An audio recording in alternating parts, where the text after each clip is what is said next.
This is the Flex Mud Mixer, 24 volt. I've got an 8 amp hour battery on it.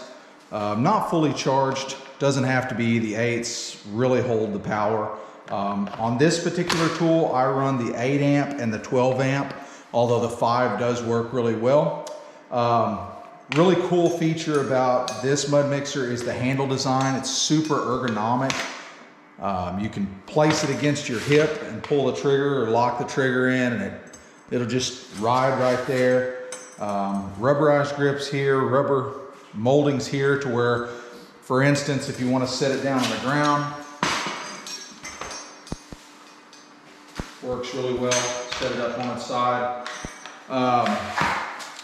Another feature about it that's kind of cool is it has multiple speeds. So it has, if you can see right here, it's got a high gear and it's got a low gear. Now each gear has independent speeds. So here up on the handle, it's got a switch, 1, 2, and 3. So those are speed settings. So down here on this sticker, it shows the RPM. So on speed 1, low, it's 210 RPMs. Speed 1 on high is 320. And then 325 on low 2, 490 on high 2, and then 530 RPMs on low 3, and 780 RPMs on high 3. So right now I've got it on high. I'm gonna actually go ahead and all you do is flip that around. See how that works? You just flip that back and forth and you'll feel it lock in. So there's high, there's the little arrow. I'm gonna actually go on low gear because I've got a brand new bucket of joint compound that I'm gonna mix up. Also the key, the chuck key is, they send you this little rubber strap that you can wrap it around either handle, and it's okay, it doesn't really bother me. The chuck does hold really good. Drills in the past that I've owned, the chuck will loosen over time and the bit eventually falls out. That has not happened to me yet on this Flex Mud Mixer. Really good tool. Oh, and the trigger lock. It does have a trigger lock. So it's got this little button right here. I don't know if you can see that. It's right here. It's got this little button. So if I pull the trigger and then push that button, it locks it in and I don't have to do anything. It's turning, but I'm not holding the trigger, which is a really nice feature. I use it basically every time I use this mixer, I use that trigger lock.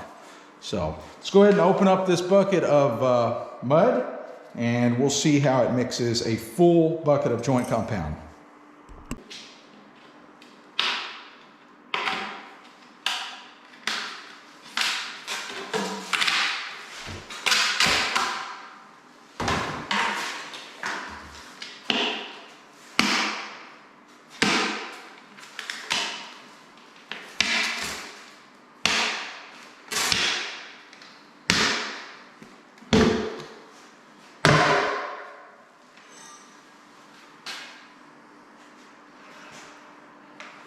All right, so here's speed 1, low gear.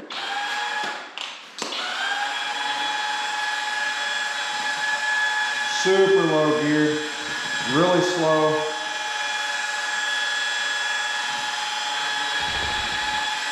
We'll go ahead and ramp up to speed 2.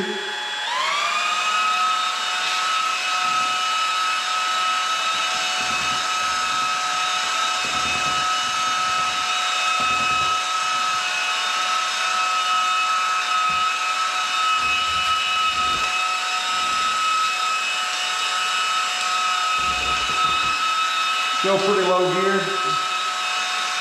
Now we'll switch over to speed 3.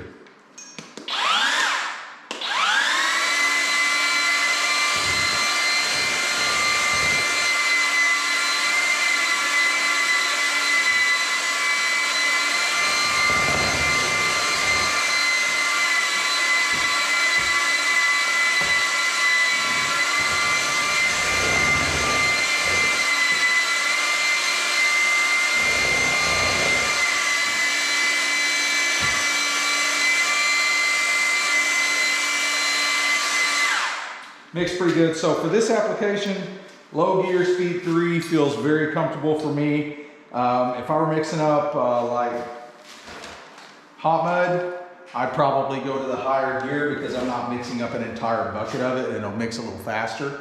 But for this and for like mortar mix or concrete, something of that nature, speed 3, working your way up from 1, 2 to 3 works really well. Once it starts getting mixed up a little bit, it doesn't splatter as bad, we have found, if you start off at the lower speed and then work your way up to speed 3. But yeah, really impressed with this thing.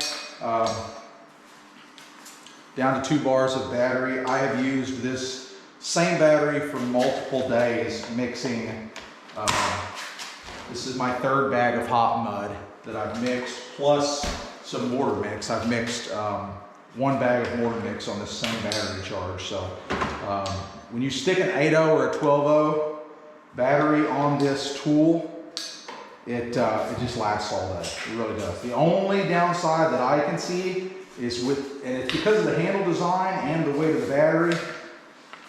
In a full bucket of mud, it will sit there like that. Let me show it to you like this. With a full bucket of mud, it will actually sit there, but you start taking mud out. This is so top heavy that really you're gonna have to take the drill out. You can't, if you need to take a break or something like that, you can't just let it sit in there. See how it's about to tip already. This is very, very top heavy, but it's geared really low. We've been impressed with it. Just thought I would show a little bit more video featuring the mixer. In this video, I am mixing up some quickset joint compound. If you're on the fence about purchasing this mixer, let me just tell you that I was on the fence about a cordless mixer myself. Most recently, I purchased a Bosch corded mixer. Really liked it. Smooth, great controls. Loved everything about the mixer, but it had that cord on it, and that was just a hassle to me. But I thought to myself before I purchased that there's never going to be a cordless mixer that's going to replace a corded mixer, because this is something that we do a lot. We mix a lot of stuff. We mix grout, we mix mortar, thin set, concrete even. We have mixed many bags, 80-pound bags of concrete in a 5-gallon bucket because we only need 1 bag of concrete sometimes mixed up. So it's something that we use a lot, and this is just a high torque, low RPM application that needs a lot of juice to run a tool like that. So I never really thought, hey, there's going to be a cordless mixer that I can buy. I know there's a couple other brands out there, and they're probably okay, but I just didn't trust them. Since receiving the Flex, I've been using it for maybe a month now, and I've mixed a lot of different stuff with it. And I can tell you, I was so impressed with it that just recently I sold my Bosch corded mixer. It was only a year or 2 old. Like I said, I had no complaints with it other than the cord, but this cordless Flex mixer will replace a corded mixer. If you've got a 12 amp or an 8 amp hour battery, it lasts all day. You can mix a lot on that 1 battery charge. I would highly recommend it. If you're on the fence about it, this, in my opinion, is the one to buy. I love it. We'll continue to use it all the time. I have no complaints with this tool.